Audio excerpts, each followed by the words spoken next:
Rain whispered across the 42nd floor windows, soft as secrets. Myra Ellison, 47, pressed her fingertips to the glass and watched Atlanta shimmer like a scatter of diamonds far below. Divorced, decorated, and technically invincible, she felt the lonely pulse of after-hours silence licking at her ribs. The office smelled of ozone and printer ink, that sterile perfume of accomplishment, yet inside her a different weather brewed, humid with unvoiced need. She told herself she was only here because going home meant facing the hollowness of a condo where no one waited. The elevator dinged. Footsteps approached, unhurried, confident. Adrian Reyes entered 27, recently transferred, all rain-dark curls and untamed promise. He carried a takeout bag whose aroma bent the sterile air toward something domestic. Mira had seen him in meetings, precise but understated, a bright cord tucked beneath the corporate soundtrack. Tonight, without fluorescent glare, he seemed almost cinematic, jacket slung over one shoulder, shirt clinging slightly from the storm, eyes alight with unscripted wonder. Miss Ellison, he greeted, voice of velvet baritone that did improper things to the quiet. She managed a nod meant to free him, but he lifted the bag. Thought whoever was burning the midnight oil might need fuel. Surprise flared. No one ever imagined her hungry for anything except market share. She gestured to the small glass conference nook. Neon from neighboring towers spilled over them as they unpacked noodles and steamed dumplings, their mirrored reflections ghosting the table like alternate selves in a parallel life. Conversation began safely, supply chain hiccups, Brazils, election, office coffee atrocities, yet between topics a different dialogue unfurled. She noticed how his lashes cast delicate shadows, how he listened as though her every aside were undiscovered scripture. When their fingers brushed passing, chopsticks, a static whisper jumped across skin. Myra's rational voice cited HR clauses. Her pulse annotated each violation with a hush of anticipation. Afterward, he recycled containers, rinsed their plastic guilt, and thanked her for the company as though she had granted a benediction. When he laughed, absence flooded the room with a peculiar ache, half relief, half desire. She stood there, inhaling traces of ginger and rain, wondering when professional courtesy had begun to taste like foreplay. Days spiraled into weeks. Meetings crested and broke. Quarterly numbers danced obediently upward. Yet Myra found herself scanning the open plan C for one silhouette, calibrating her pace so hallway intersections aligned with his. Adrian responded in kind, a fresh latte. Waiting at her desk on storm-heavy mornings, late-night emails appended with obscure Jazz Links music that moved like candle smoke. She replied, against policy, with poetry snippets about rooms inside the heart that no one visits. The unspoken, condensed into a single evening at a gala meant to woo venture capital. Crystal chandeliers dripped light onto couture and calculation. Myra's speech dazzled investors, yet as applause faded, she sensed him behind her, gravity shifting. Adrian wore a charcoal suit that carved boyish edges into something dangerously adult. The orchestra slid into a tango. He offered his hand. For the quarterly report on risk, he said. Cameras hovered, reputations loomed, but yearning proved heavier. She accepted. On polished parquet, they moved tentative, then bold. The dance. Pressed secrets chest to chest, breath to temple. Her world, once engineered in bullet points, dissolved into the slide of his palm along her spine. When the music ended, applause sounded distant, irrelevant. Outside on a magnolia-scented terrace, he handed her a folded place card. Inside, he had copied a line from her earlier email. Tasteful risk prevents elegant lives from calcifying. Beneath, he wrote, "Let me be your risk, Mira." The words struck like summer lightning, beautiful, reckless, and likely to set forests ablaze. She pocketed the card without reply, but that night she lay awake, feeling it pulse through the silk of her purse. Like a smuggled heartbeat, Workdays afterward bloomed with dangerous color. Even spreadsheets seemed erotic, each cell a possibility. They perfected discretion-shared rides where knees almost touched. Strategy sessions thick with subterranean heat. Then came San Francisco. A board presentation demanded her authority and his data wizardry. A booking error placed them side by side in business class. At 37,000 feet, cabin lights dimmed. Turbulence painted intimacy across armrests. Wine loosened membrane thin. Restraints. He confessed each projection curve he plotted was really a contour of her silhouette. She laughed, hushed, horrified by how deeply she wanted that confession carved into something permanent. She drifted asleep against his shoulder, waking to find his coat tucked around her, his hand steadying the glass on her tray. In that blue haunted half-light, she imagined unbuttoning boundaries, holding the moment until it shattered morning. The landing wrapped them back in daylight discipline. Meetings devoured hours, yet in every argument she posed to the board, she felt his gaze mapping. Private territories. Elevator doors ended the day, sealing them inside mirrored tension. 10 floors slid downward with the inevitability of confession. At floor 8, he leaned close, stopping just shy of contact. His breath said choose. Her heartbeat answered, but her body stepped away as the doors opened. She exited alone, heels clicking a verdict she wasn't ready to ratify. In her hotel room, city lights flickered like temptation switching on across distance. She removed her jacket, and the place card dropped to the carpet, words glowing faintly. In the lamplight, let me be your risk. Myra pressed it to her sternum, surprised by tears' grief for rules that had kept her safe and starving all at once. Outside, foghorns sang of departures and careless returns. She wondered whether salvation sometimes arrived disguised as ruin, and whether she was still brave enough to pay the price. She fell asleep just before dawn, dreaming of standing on a bridge between two skylines, one built from victories, the other from surrendered vows, while the river below whispered a single silver invitation, jump or turn back. Sunrise would demand an answer. Her heart, traitorously awake, already knew quietly which direction it leaned. Morning seared through Myra's curtains, Californian gold too harsh for the sleepless. She suited up in slate silk, anchoring herself with routines. Downstairs, the boardroom glowed with polished wood and predator smiles. Adrian waited at the data console, poised, unreadable. Their presentation sliced clean, numbers singing. Applause followed, but her pulse lagged, snagged on one truth. Every slide had been rehearsed.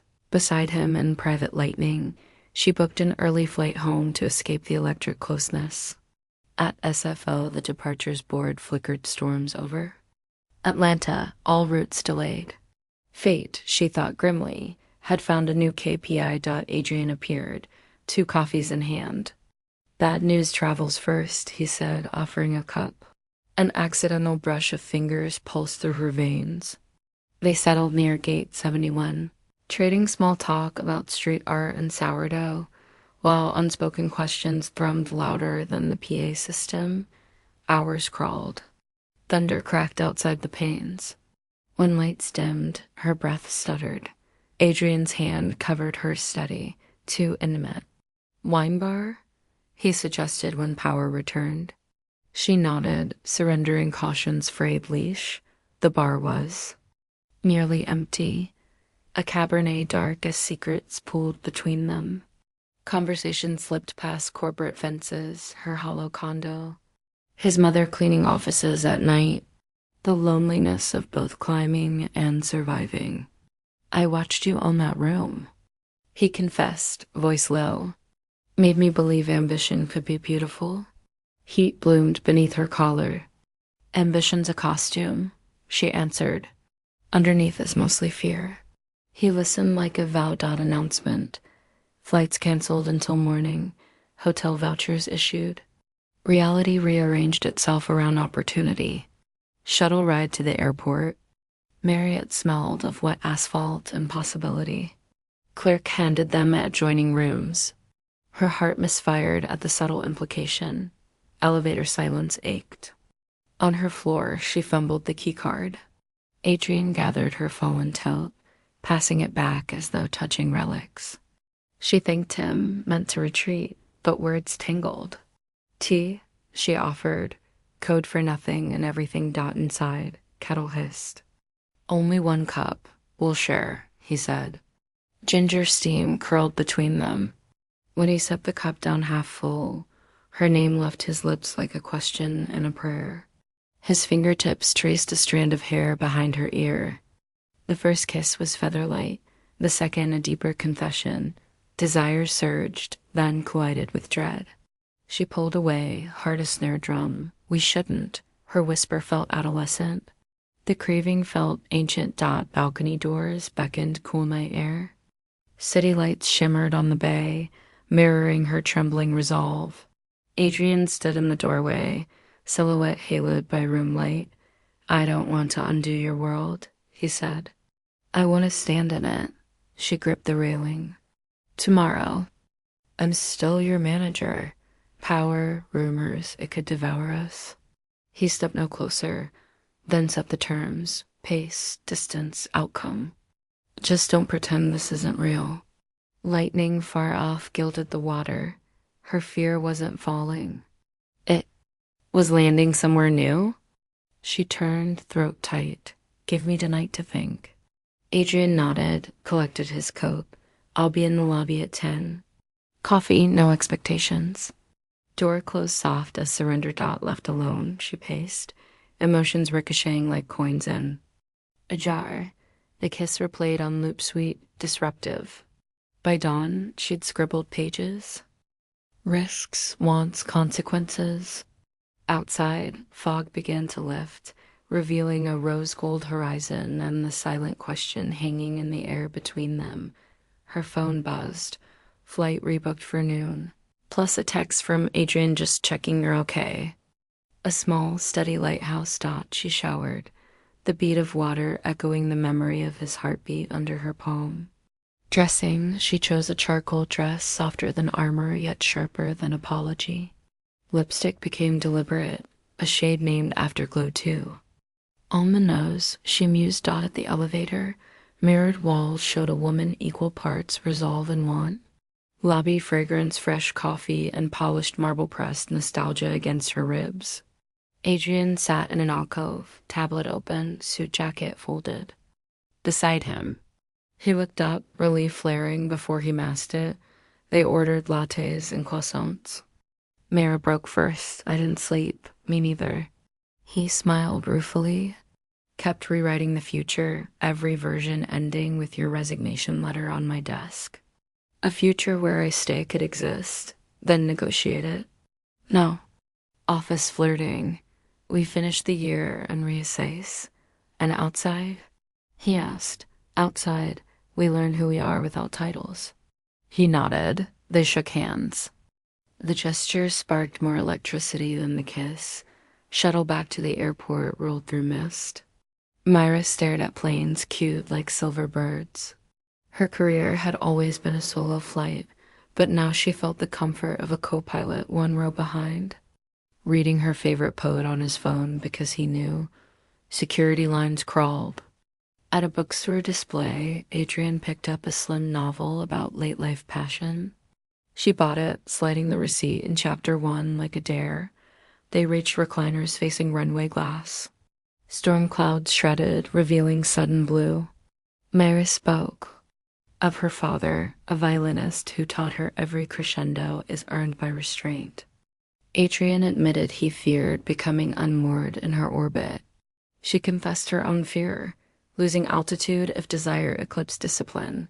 Announcements resumed, boarding called. In line, shoulders brushed, a hush settling over them.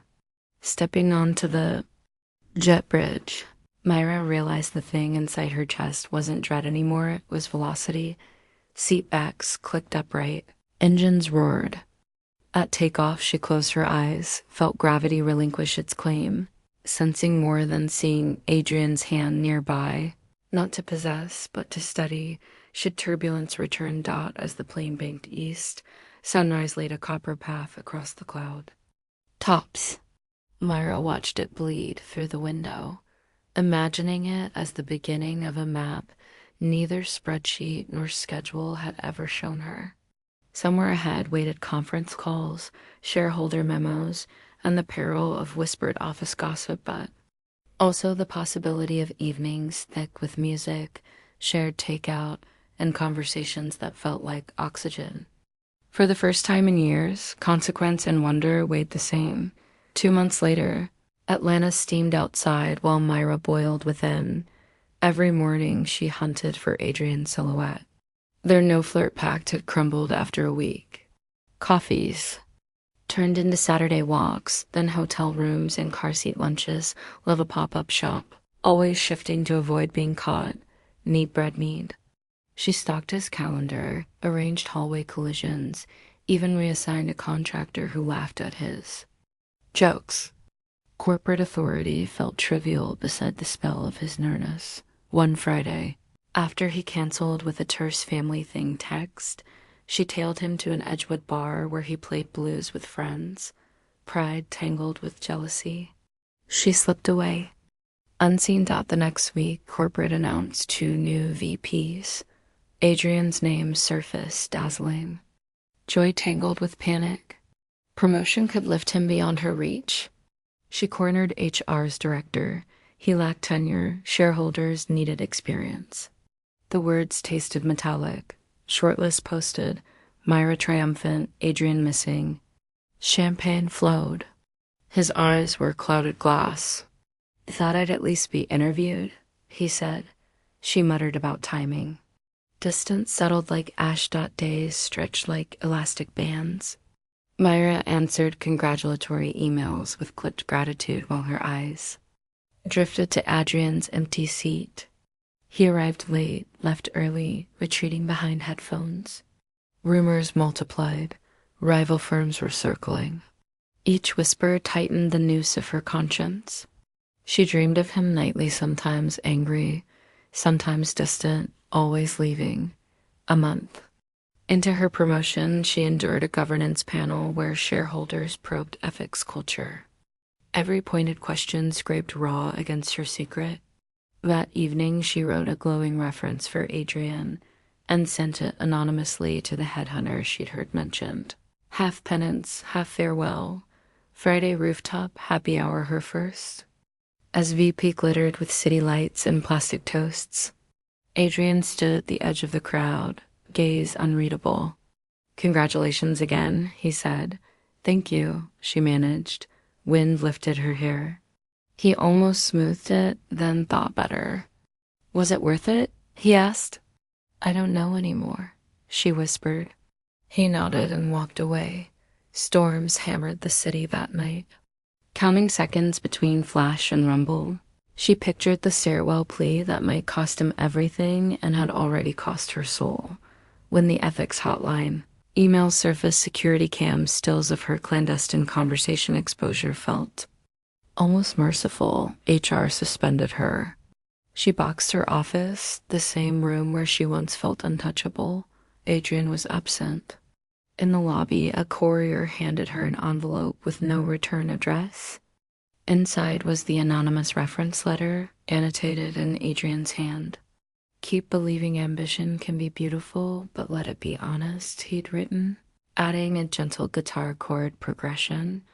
Moving days' heat blurred the streets as she carried 20 years of trophies into a craftsman bungalow near the Beltline. She painted walls, daring colors, teal, persimmon, aubergine each stroke, reclaiming breath. Volunteering at a music nonprofit, she filed grant paperwork in exchange for front row seats at student recitals, laughing with a freedom that surprised her. Weeks later, during a street festival, familiar chords drifted from a pop-up stage. Adrian bussed beside his brother, violet light haloing his guitar. She stayed at the edge of the crowd, unseen yet unhidden from herself. Their eyes met for a single heartbeat acknowledgement, not invitation, before she turned away, heart surprisingly. Light dot in the months that followed, they existed in parallel circles art openings, charity runs, cafes exchanging small courtesies, neither hunting nor fleeing. Time polished the raw edges of memory into something almost luminous. On New Year's Eve, Myra hosted neighbors for mulled wine. At midnight, fireworks blossomed overhead. She raised her glass, toasting fresh chapters, and felt no phantom emptiness.